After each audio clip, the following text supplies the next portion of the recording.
And here, on the ground floor, we see the majestic Plumber, looking like a monkey trying to open a banana.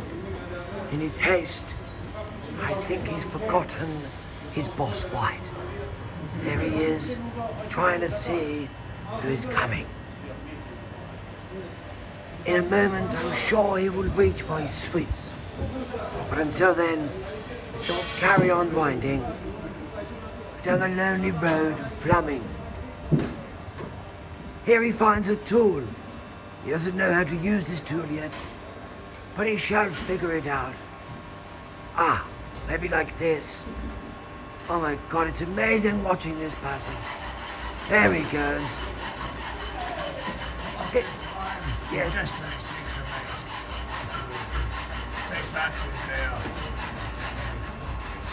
See, grey hair on his back and the nasal hairs coming out of his nose. He is likely never going to get one. We can only hope for this chunky monkey that one day his dreams are fulfilled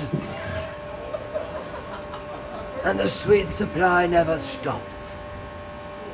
Until that day, farewell.